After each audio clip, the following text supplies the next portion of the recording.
Hello and welcome to Lesson 1 of the SaxTuition Beginner Series for Saxophone.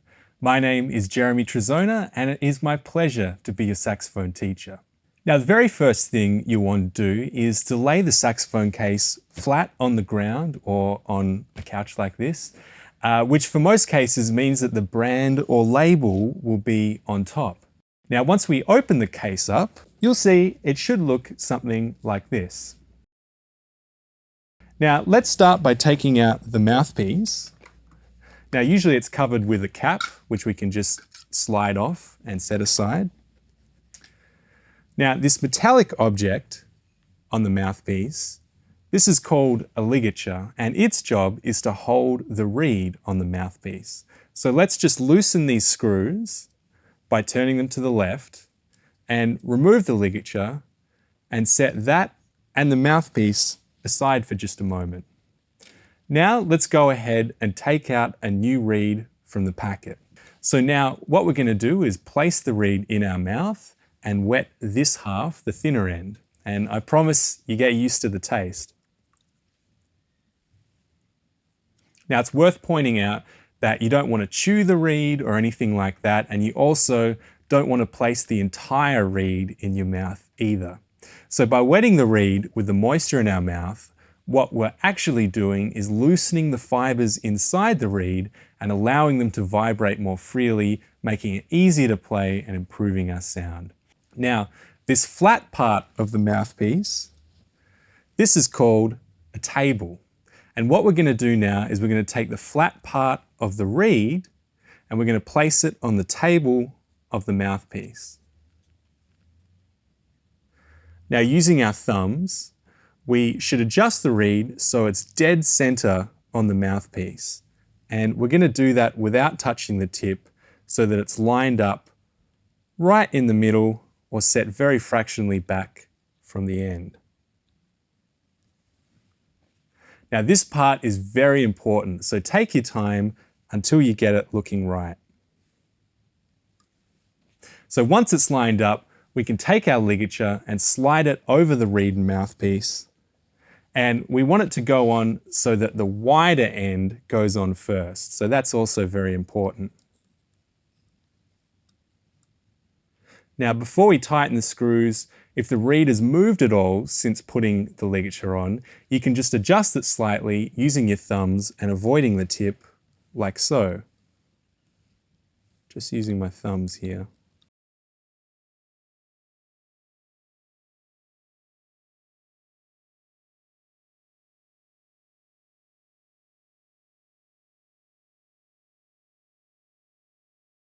Now, once it's all looking good, let's tighten the screws, but only so that they're finger tight. So there's no need to tighten them too much. We only want to make sure that the ligature doesn't move around when we play. Great, so that's the hardest part of the setup complete. Next, let's take out the neck strap from the case and slip that around our neck. And next, let's take out the body of the saxophone and try to take most of the weight with the bell, like this. And using our other hand, we're just going to support it. So we're going to clip the saxophone to our neck strap, like this. So just take a second to find the ring at the back of the instrument where the neck strap clips to. Next, what we're going to do is take out the neck from the case. And we're going to slide it into the top of our saxophone down this tube here. But before we do, you might notice your saxophone has a plastic end cap like this, and this just stops the saxophone from moving around in the case. So we can take this out and set it aside. And once we've done that, we'll take our neck and slide it into the top of the tube. Now that it's in, we can tighten up this adjustable screw here a little bit. And again, we just want to make sure that it's finger tight. So the last stage now is just to pick up our pre-assembled mouthpiece and push it onto the cork here, so that the reed is on the bottom and we have a couple of centimeters of cork still showing. So finally, let's adjust the neck strap until it's at a good playing height for sitting down or standing up so that the mouthpiece is at mouth level. Now remember, you can always adjust this as you play to keep it at a comfortable height. Well, congratulations. Your saxophone is now set up. Okay, now let's talk about how to hold the saxophone. So what we're going to do is we're going to take our right hand and we're going to take the thumb on the right hand and we're going to place it underneath this thumb tab right here. Now on my saxophone, it's a silver tab like the rest of the saxophone, but on most saxophones, it'll actually be a black plastic tab. So we're going to put our thumb underneath there, and that's going to take some of the weight of the saxophone when we get to playing as well.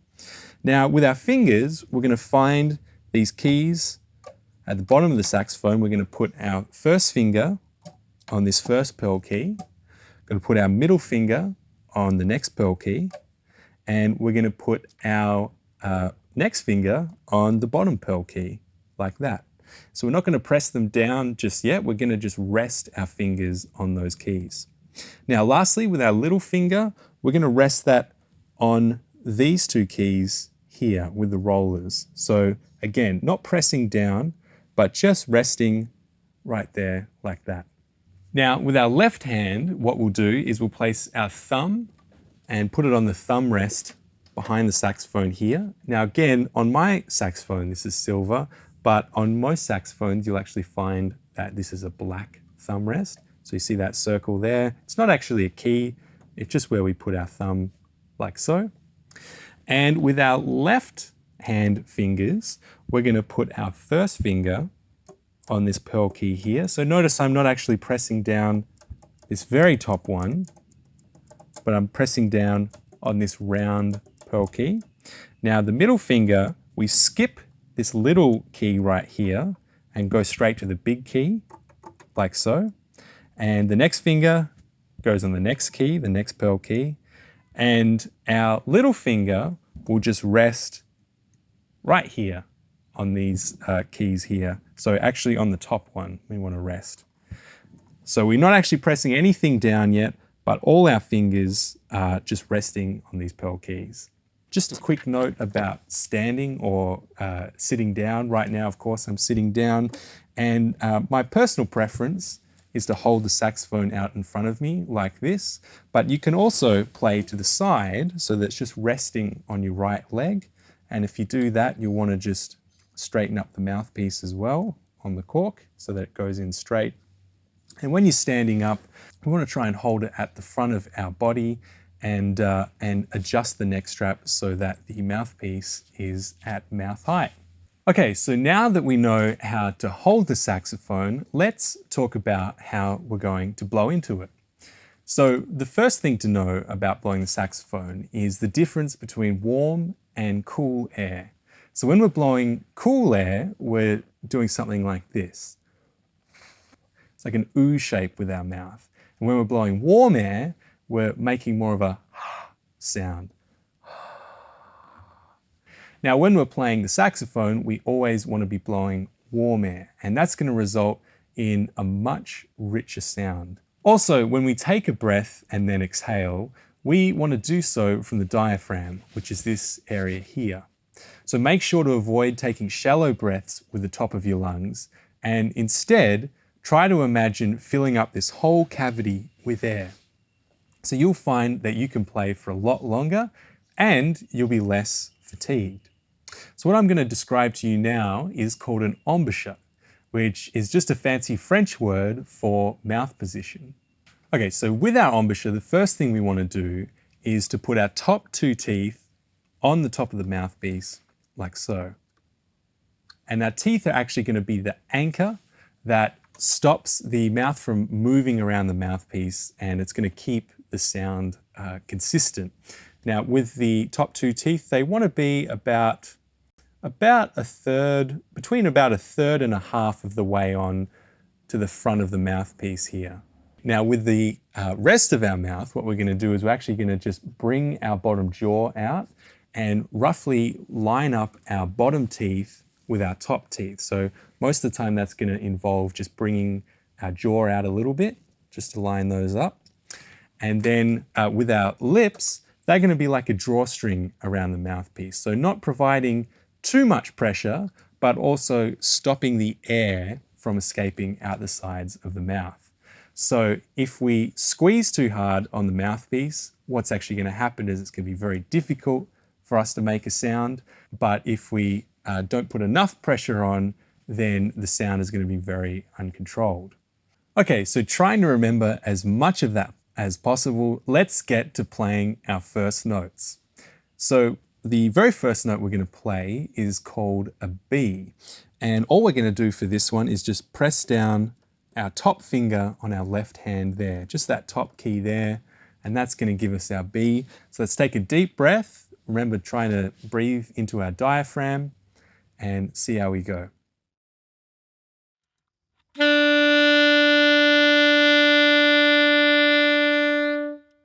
So the next note we're going to look at is an A, and this time we're going to be pressing down the B finger, but we're going to add the next finger on the left hand, and this is going to give us our A. So let's try that.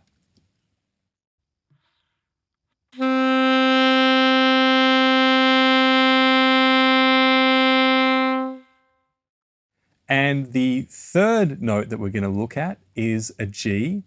And you may have already guessed the fingering for this. It's just going to be the next key down on our left hand. So we've got B, A, and then G. So let's hear that G.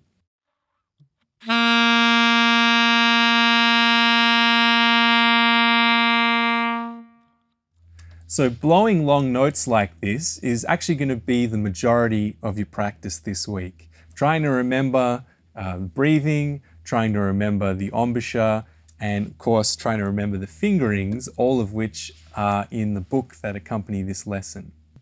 So let's cover one more technique, and this technique is called tonguing. So when we're playing the saxophone, we almost never want to start and stop the note from just using our lungs alone. Instead, what we want to do is use the tongue to separate each note while keeping the airstream moving forward. And when we do that, we want to think about the syllable T as the shape that we form our tongue when we start and stop each note.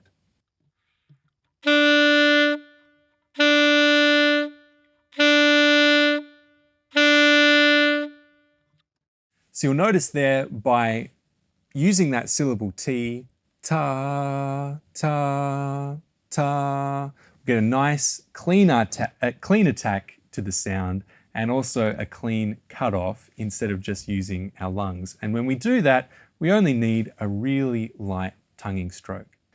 Well, we've already covered so much this lesson, but before we look at how to pack away and clean your saxophone, let's take a look at some of the exercises and pieces for this week's lesson in the accompanying book. So the first thing to note is that if you haven't read music before, or if you're feeling a little rusty, I strongly encourage you to read through the first couple of pages in the book called Theory Basics. This will help you get acquainted with the very basics of music theory before you begin reading through the exercises. So in exercise 1, we just have the notes B, A, and G written as long notes for you to practice. The main thing to take note of here, if you haven't read music before, is where these notes appear on the staff. Apart from that, you can just concentrate on all the basics of embouchure and breathing that we talked about and try to get the richest, warmest sound that you can. So in exercises 2, 3, and 4, half notes are introduced, and you must be careful to remember to tongue each note if you can. Remember that half notes are equal to 2 beats, and let me just demonstrate exercise 2 for you very briefly. So I'll count it off. 1, 2, 3, 4.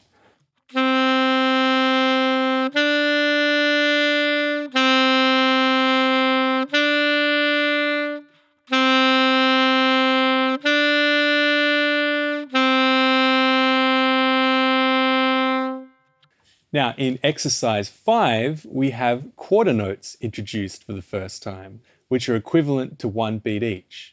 Now, again, this exercise will be good tonguing practice for you, along with becoming more familiar with reading and playing Bs, As, and Gs. I want to also point out that every tune and exercise in the book comes with a recorded version for you to play with, so I encourage you to practice each of these exercises and pieces with the play-along track. The last piece in this lesson is one that ties all of these new techniques together, and it's an old favorite, Mary Had a Little Lamb. So apart from all of the basics that we've just covered, I encourage you to especially look out for the breath marks on this piece, which look like little commas above the staff. And think about timing your breaths so that it doesn't upset the musical phrase. Okay, after all of that, now begins the pack up. So to pack up the instrument, the first thing that we're going to do is take the mouthpiece off our neck, like so. Then we're going to unscrew the ligature screws right here. Pop that off. Just still hold the reed on with our thumb. Put our ligature down. Then we're going to take our reed off, and we can just remove a little bit of this excess moisture, just with a cloth or an item of clothing even. Just take some of that moisture off. And we're going to slip our reed back into its little plastic reed case. That'll help stop it from becoming chipped or damaged in the case. So we'll pop that in the case. Then we'll get our ligature back, slide that onto our mouthpiece. And we may just want to remove some of the excess moisture on our mouthpiece, again, just with a cleaning cloth.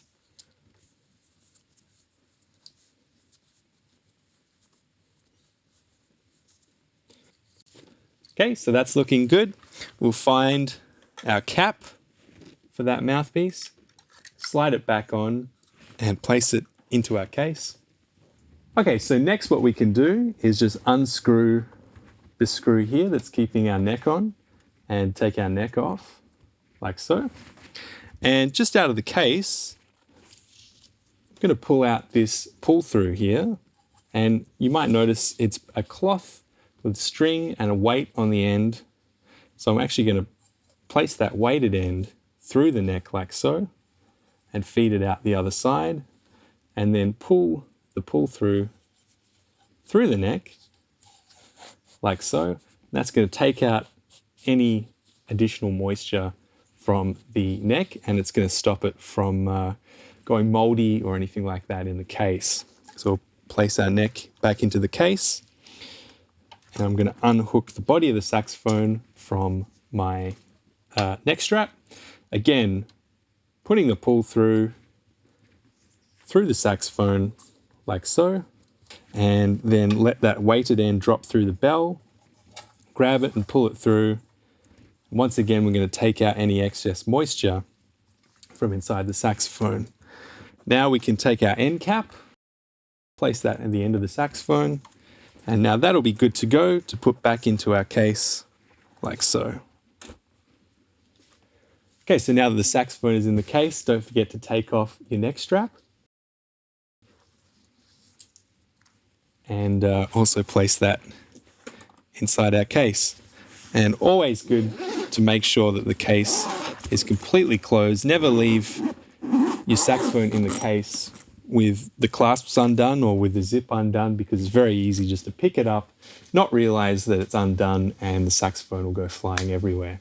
Well, many would consider the first lesson the most important lesson that you'll ever receive, and we've certainly covered a lot today. So I encourage you to practice as regularly as possible, particularly in this early stage of development. Make full use of the play-along tracks and exercises from the book. Rewind and replay parts of this lesson if you need to, and I'll see you in lesson 2.